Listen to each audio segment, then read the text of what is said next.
you walk into this great venue and you just realize how big of a deal this is, and that's the way that Brett Yormark is going to do things. He's going to do it up big, and it's fun, obviously, for us, but it's great for the student athletes because they just get to experience what it's like to be in a big-time conference, and they all want to play in this venue in the NFL someday, so this is the perfect place to hold this.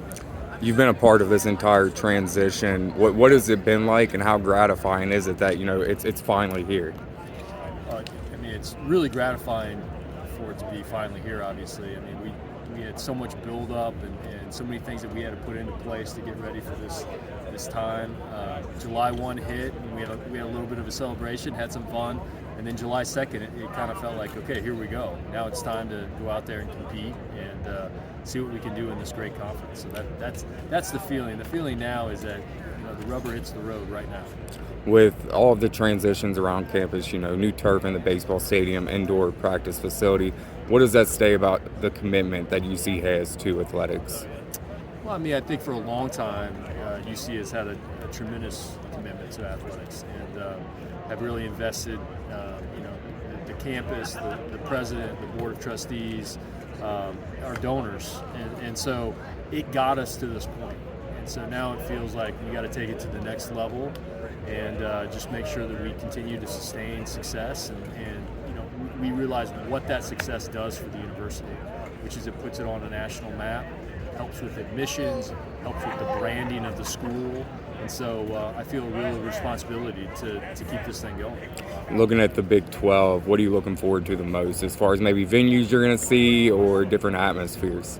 Yeah, that's a good question. I haven't seen a football game at Oklahoma State, and that's one that we go to Stillwater.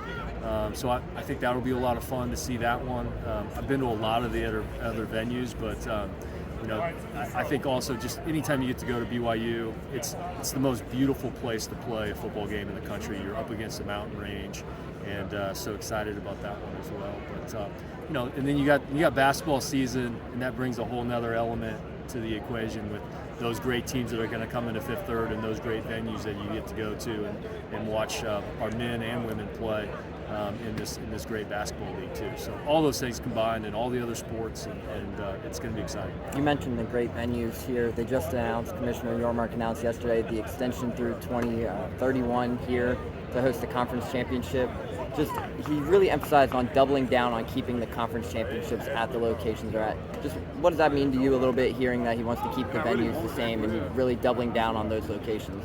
Well, that's really important. In this one specifically, to plant your flag in DFW, the Dallas-Fort Worth area, is so important. And really, when you think about the Big 12, forever it's been connected to Dallas-Fort Worth. So let's just make sure that that's our home and nobody else's home. And so that was really important.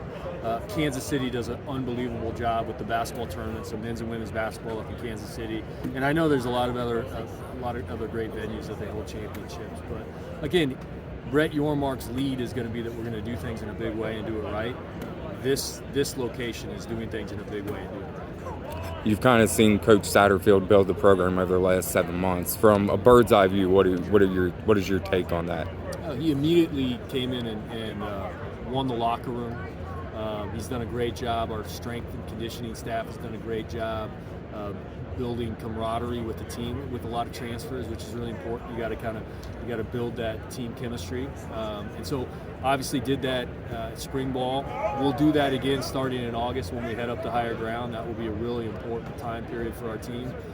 So that'll take place, and he just has a way about him that cool, calm, collected, knows what he's doing, has a plan of attack, and he's putting that plan into place with the team and then on the recruiting trail as well. So just really excited about where the program's going. With a lot of excitement surrounding the University of Cincinnati as a whole, just talk about the message you want to spread to the University of Cincinnati and what you got for them ahead of this transition to the Big 12 and everything going on. Yeah, we need you. We need you in every single way. I said this the other day. The Big 12 is not slowing down. It's not slowing down in the world of NIL. We need everybody to join the race there and get involved in Cincy Reigns. It's vitally important for whatever period of time that is. But right now, NIL, when it comes to college athletics, NIL is crucial. and we need every fan to be a part of it so that we can continue to win and recruit the very best, retain the very best, and win at the highest level. So that, and just being a season ticket holder, being invested in every way, we need our fan base more than ever right now.